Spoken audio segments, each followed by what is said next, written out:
Good evening and welcome to the Nevis Newscast. Today is Monday, 13th March 2017. I'm Fredicia Liburd. On the occasion of Commonwealth Day 2017, the members of the Nevis Youth Parliament participated in a sit-in at the Nevis Island Assembly Chambers. The packed gallery was made up of fellow students and parents, well-wishers and specially invited guests such as the Honourable Alexis Jeffers, Leader of the Opposition Honourable Joseph Parry, and former President Marjorie Morton. The Commonwealth Day sit-in focused on the care for senior citizens, and it culminated a period of research where students made several visits to the flamboyant nursing home. Madam President, our mini hotel, as I often refer to it, comfortably houses 38 beds and boasts semi-private, private and shared rooms.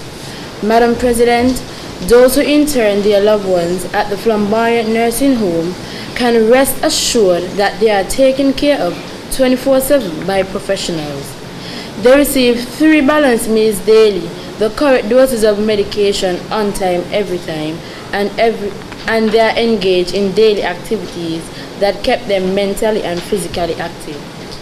It goes without saying that the elderly are an important asset to our society. They contribute a wealth of information and history.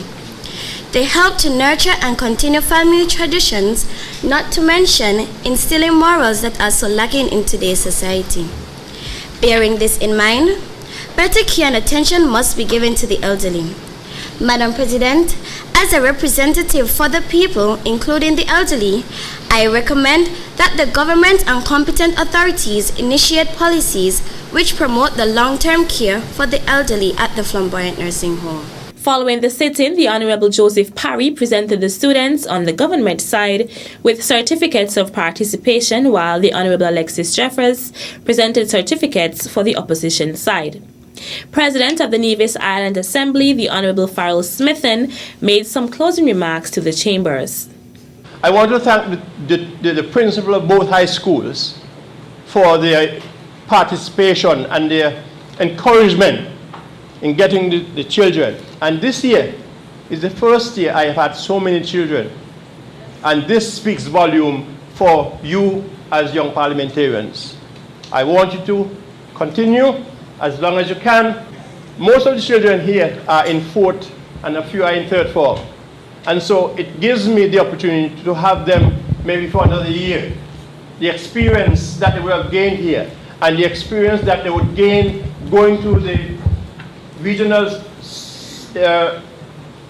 conference in St. Kitts would do well for their upbeing. And at the same time too, they would go up the ladder into the LIDC, the Labour Island Debating Competition, and you saw last time what Nevis was able to do. Those 3 persons who would have passed through the Youth Parliament. Commonwealth Day is March 13th, and this year, 2017, the theme is A Peace-Building Commonwealth. A Peace-Building Commonwealth is a natural follow-on from 2016's theme of an inclusive Commonwealth and reaffirms the Commonwealth Charter principle that international peace and security, sustainable economic growth and development, and the rule of law are essential to the progress and prosperity of all. The International Association of the Athletics Federation, IAAF President of North American, Central American and Caribbean Athletics Association, NACAC, Victor Lopez, and his wife Evelyn Lopez toured the progress of the Nevis Athletics Stadium on Saturday, 11th March. The senior IAAF official had high praises for the Mondo-designed track and the ongoing work. I want to congratulate Nevis for what a magnificent job they're doing on the construction of a first-class stadium with not only an 8-lane track, 9-lane track, which is very unusual, very few in Europe, some in Africa, and some in the United States, but it's not too common to have a 9-lane around the oval and in the straightaway for the 100 meters in the whole world. And I am predicting already when this stadium is complete, it might be the best facilities for track and field in the whole Caribbean, and maybe even beyond. The track is being constructed in Mondo's new high-tech design and will be the first of its kind in the Caribbean and only the third in the world. Project manager Timothy Keynes gave detail on the progress of the project.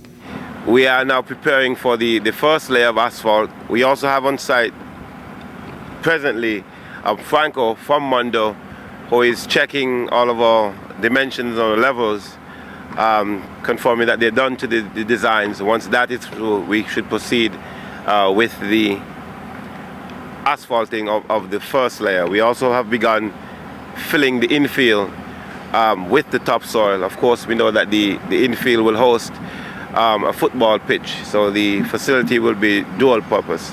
So we'd just like to thank everyone for the work. Really impressed with the workmanship of Lefco and of Surrey Paving, the diligence which they have exhibited in the construction of this facility, and we are just eager and excited for the completed product to showcase for our own athletes and to the wider world. Junior Minister of Sports, the Honorable Hazel Brandy Williams, was also a part of the tour and thanked Lopez on behalf of the Senior Minister of Sports, the Honorable Mark Brantley, for collaborating with the NIA. The Junior Minister stated that the track will also be used as a tourism attraction. In addition to the social aspect, where we would want our young people to come and excel in sports, we also would have and develop that capacity to involve persons who are coming for sports tourism. That is a big aspect these days around the world, and we, Little Nevis, would want to be a part of that fusion, encouraging world-class athletes to come to Nevis, and they will be getting 2-3 things for the price of one: the tranquility of Nevis, the warmth of our people, and being able to train on a top-class facility. And so once again, Mr. Lopez, we thank you from the administration that you have shared the passion for Nevis to excel in sports. The facility, which will be outfitted with a Mondo track, will also have a Federation International de Football Association FIFA certified football field in the middle.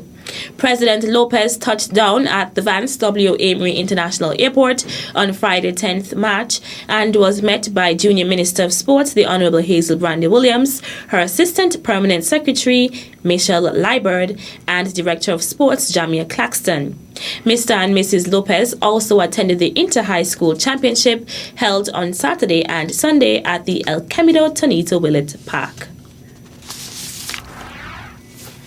The second annual Ministry of Tourism's Photographer of the Year was captured by Genesia Pemberton of Hickman's Village. At the awards ceremony held at Revere House on Government Road, Pemberton placed first in the 20 and over category.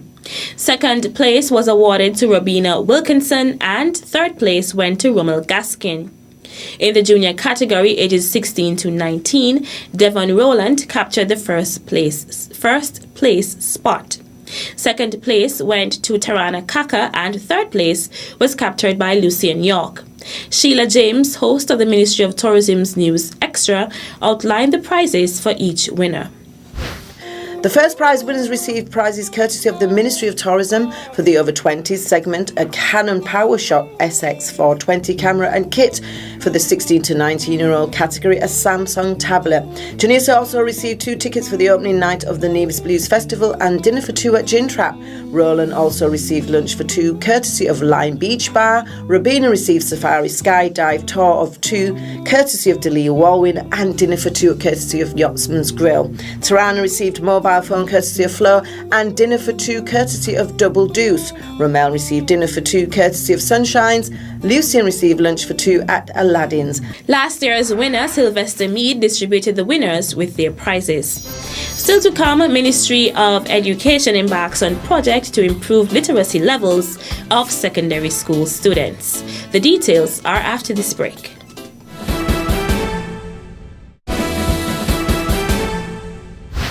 Welcome back.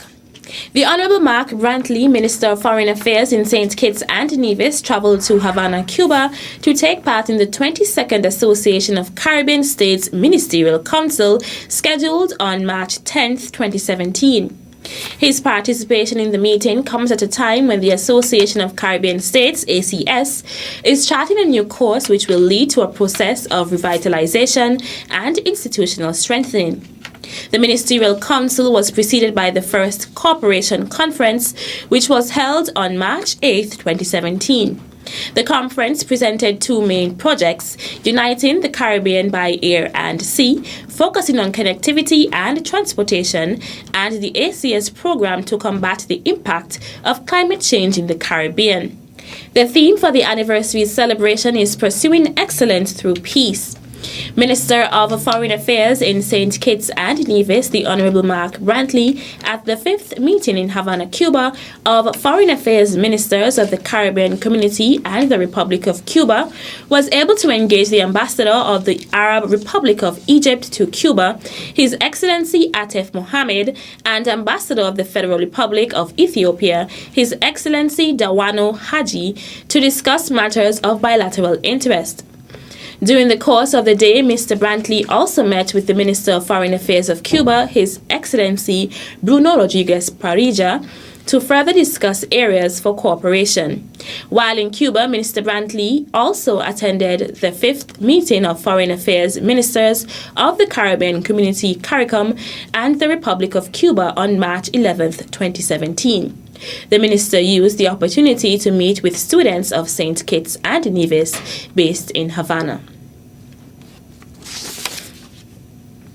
The following is a notice from the Inland Revenue Department, IRD, Nevis. All taxpayers registered for unincorporated business tax are reminded of the filing due date of March 15, 2017 for the period December 2016, January and February 2017. Please be mindful of the late filing penalties of $100 per month at 10% one-time charge and 1% interest per month on outstanding tax on payable returns. All taxpayers registered are to fill out the remittance even if it is nil and file it with the Inland Revenue Department. If you do not receive an unincorporated business tax remittance from the department, please call 469-5856, extension 6018 or 5013 immediately and speak to one of the taxpayer service representatives for assistance. And finally, the Department of Education for the 2016-2017 academic school year has embarked on a project aimed at improving the literacy levels of the students of the Learning Support Department at both public secondary schools. Coordinator of School Libraries in the Department of Education is Londa Brown. The project, the Step Up for Life Literacy Intervention, is a project funded by the Basic Needs Trust Fund and the Caribbean Development Bank that is enabling us as a department to embark on ways of improving the literacy situation for our students at the Learning Support Department. The project involves basically three areas. The first of which is that we are training the teachers to be better able to instruct the students in the Learning Support Department. Then we are hoping to work with the parents so that they can follow through with what is being done at school, at home. And then we are hoping to make some improvements to the resources that are available to these students at school. The school libraries coordinator said the project is in its second phase, where the department will be involving the parents. This Wednesday and Thursday afternoon, we are having the first of those sessions for the parents. Wednesday afternoon at 4:30 p.m., we will be at the St. Paul's Anglican Church Hall for the parents of the Charlestown Secondary School. So we are inviting the Charlestown Secondary School Learning Support parents to join us at the Anglican Church Hall in St. Paul's for that important sessions. It is our hope that it will be interactive and that it will be beneficial for you in order for us to help your children. Brown then spoke about the session for the parents of the Gingerland Secondary School students. And on Thursday, we go to the Gingerland Secondary's parents, and we'll be having those sessions at the Joycelyn Library Primary School cafeteria. That new building, yes, we'll be there, and we're inviting you parents of Gingerland Secondary to join us there and to have the same interactive session that we had for the parents of CSS with the parents of GSS on Thursday. So Wednesday and Thursday, we are inviting the parents out. Once you have a child in Learning Support Department, we are asking you to come. Brown once again implored the parents to play an active role in the session. So if you're having a particular problem working with your child, if for whatever reason you feel inadequate in certain areas, that would be the time to discuss with the facilitator ways in which you can help and overcome those hurdles. We are here to help you, and we are hoping that you would share with us so that we would know what to share with you. And so it won't be you come to the workshop and that is the end of that. We will have your information, and we are hoping to be in touch so that the process can be ongoing, and in the end, the children can benefit. The facilitators of the workshop are Evelina Claxton and Zanella Claxton. That's it for this edition of the Nevis Newscast. On behalf of all of us here at the Department of Information, I'm Fredicia Liebert. Thank you for viewing.